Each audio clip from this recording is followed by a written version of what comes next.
እንዴት እንጸልያለን የሚለውን ጌታችን ኢየሱስ ክርስቶስ ያስተማረንን እንቀጥል። ወሶበሂ ትጸልዩ ኢትኩኑ ከመ መደለዋል።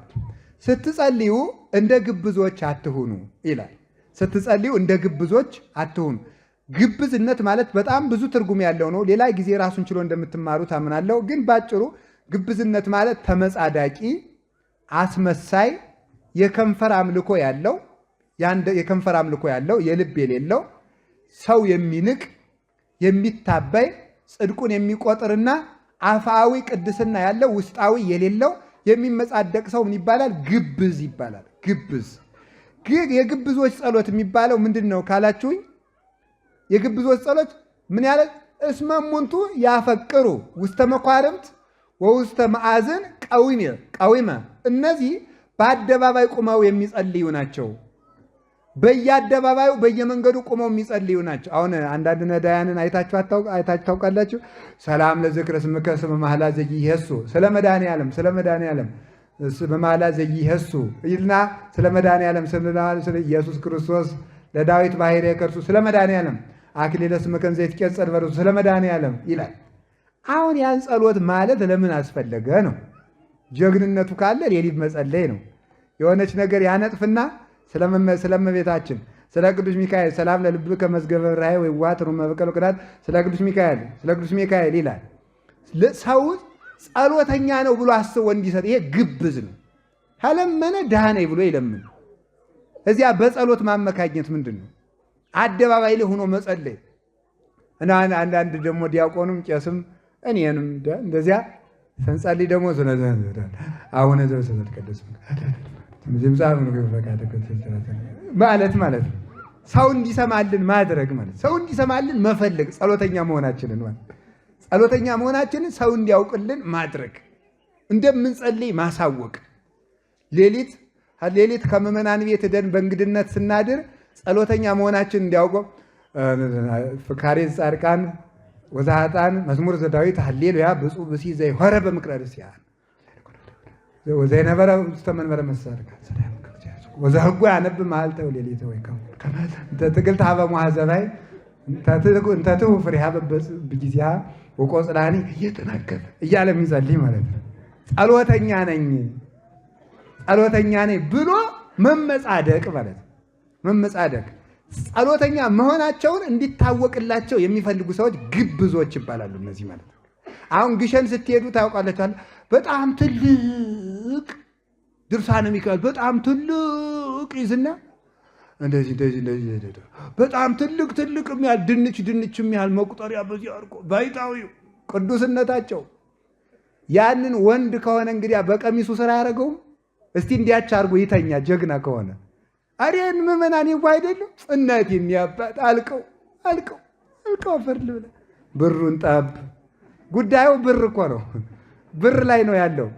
የውሸት እንደዚህ የተመጻደቁብን ማለት ነው። ኢየሩሳሌም ሄጄ ፈሪሳውያን ሲጸልዩ አይቻለሁ። በእውነት አስፓልት ላይ ቆመው ይጸልያሉ።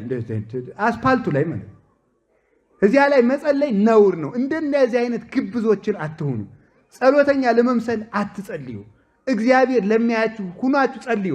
ቤተክርስቲያንም ሲጸለይ ሶስት ቦታዎች አላት ቤተክርስቲያን።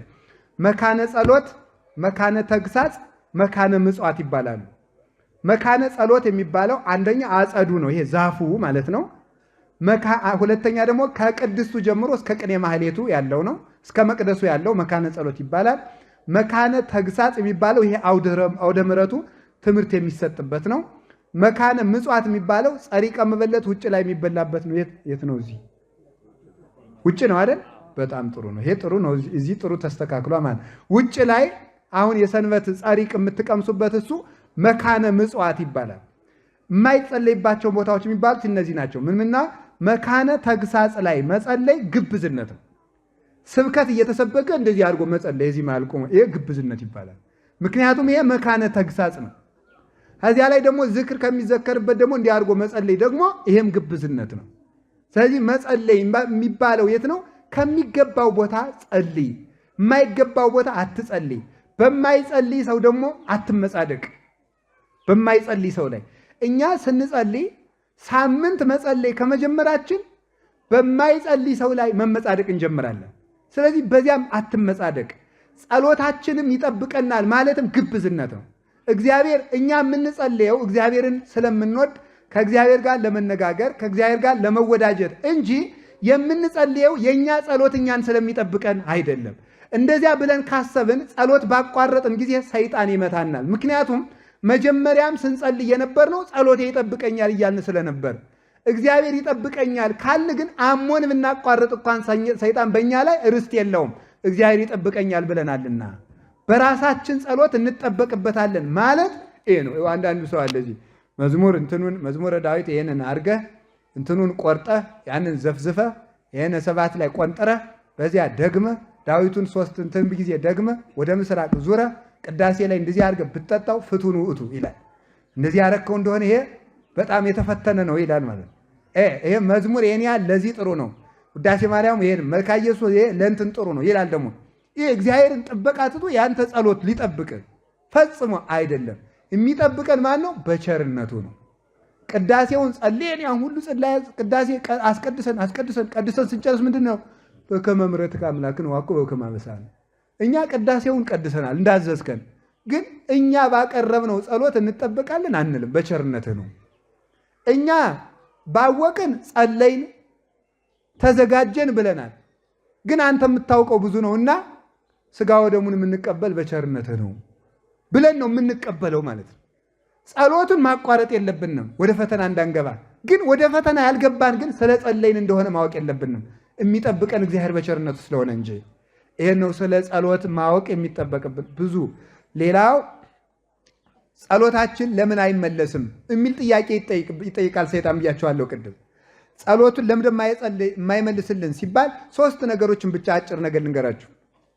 እግዚአብሔር ለምንድን ነው ጸልየን ጸሎታችን የማይመልስልን? አንደኛው የማይመልስልን ምክንያት ጸሎቱ የማይጠቅመን ከሆነ ነው። ጸሎቱ የማይጠቅመን ከሆነ እግዚአብሔር ጥያቄውን አይመልስም ማለት። ለምሳሌ አንድ ነገር ልንገራችሁ።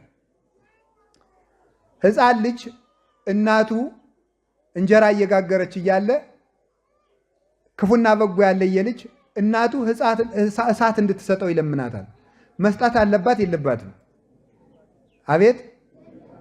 ልጁ ግን በልጁ አይምሮ ግን መለመኑ ትክክል ነው አይደለም? በልጁ አይምሮ ትክክል ነው አይደል? ምክንያቱም በምናውቀዋለን ሳትሰጠው ስትቀር ያለቅሳል። የሚጠቅመውን የምታውቅ ግን እናቱ ናት። ቅዱስ ያሬድ እንደተናገረ እግዚአብሔር አባታችንም እናታችን ነው። አንተ አቡነ ወአንተ እምነ እንዳለው እግዚአብሔር አባት ነው፣ እግዚአብሔር እናት ነው። የሚያስብልን እሱ ነው። እሱ ስለሚያስብልን የለመነውን ሁሉ አይሰጠንም። ለምን? እንደማይጠቅመን ያውቃልና። እንደማይጠቅመን ያውቃልና አንዱ ይሄ ነው።